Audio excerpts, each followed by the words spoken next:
Breaking news చూస్తున్నాం. భారత రక్షణ రంగ చరిత్రలో అరుదైన ఘట్టం నమోదైంది. అగ్ని-5 క్షిపణి ప్రయోగం విజయవంతమైంది. ఈ క్షిపణిని పూర్తి దేశీయంగా అభివృద్ధి చేశారు. అయితే దీన్ని మొదటిసారిగా గాల్లోకి పంపగా అంచనాలను అందుకుంటూ డిఆర్డీఓ శాస్త్రవేత్తలు ఆనందానికి గురి చేసింది.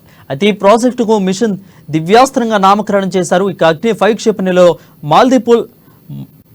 Multiple independently targetable reentry vehicle technology వినియోగించారు. అయితే ఎంఐఆర్వి టెక్నాలజీతో రూపొందించిన క్షిపణి ఒక్కసారిగా ప్రయోగించగా అందులోని వార్ హెడ్లో పలు శాఖలుగా విడిపోయి అత్యంత ఖచ్చితత్వంతో లక్ష్యాన్ని పూర్తి నాశనం చేస్తుందని శాస్త్రవేత్తలు వెల్లడించారు.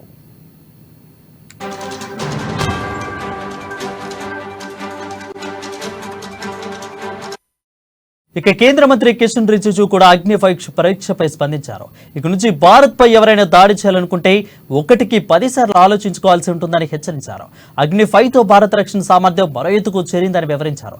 ఇక డిఆర్డీఓ శాస్త్రవేత్తలను ప్రధాని మోదీ అభినందించారు.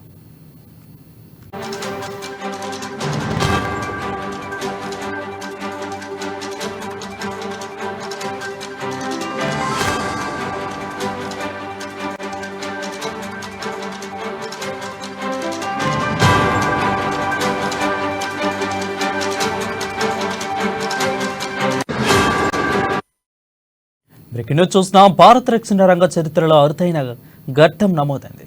అగ్ని-5 క్షిపణి ప్రయోగం విజయవంతమైంది. ఈ క్షిపణి పూర్తి దేశీయంగా అభివృద్ధి చేశారు. అయితే మొదటిసారిగా గాల్లోకి పంపగా అంచనాలు అందుకుంటూ డిఆర్డీఓ శాస్త్రవేత్తలను ఆనందానికి గురిచేసింది.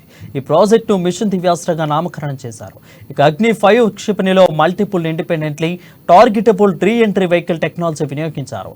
ఎంఐఆర్ఓ టెక్నాలజీతో రూపొందించిన ఈ క్షిపణి ఒక్కసారిగా ప్రయోగించాక అందులోని వార్ హెడ్లు శాఖలుగా విడిపోయి అత్యంత ఖచ్చితత్వంతో లక్ష్యాన్ని పూర్తిగా నాశనం చేస్తుందని శాస్త్రవేత్తలు వెల్లడించారు. ఇక కేంద్ర మంత్రి కిరణ్ రిజిజు కూడా అగ్ని-5 పరీక్షపై స్పందించారు. ఇక నుంచి భారత్ పై ఎవరైనా దాడి చేయాలనుకుంటే 1కి 10 సార్లు ఆలోచించుకోవాల్సి ఉంటుందని హెచ్చరించారు. అగ్ని-5తో భారత రక్షణ సామర్థ్యం మరో ఎత్తుకు చేరిందని వివరించారు. ఇక డిఆర్డీఓ శాస్త్రవేత్తలను ప్రధాని మోదీ అభినందించారు.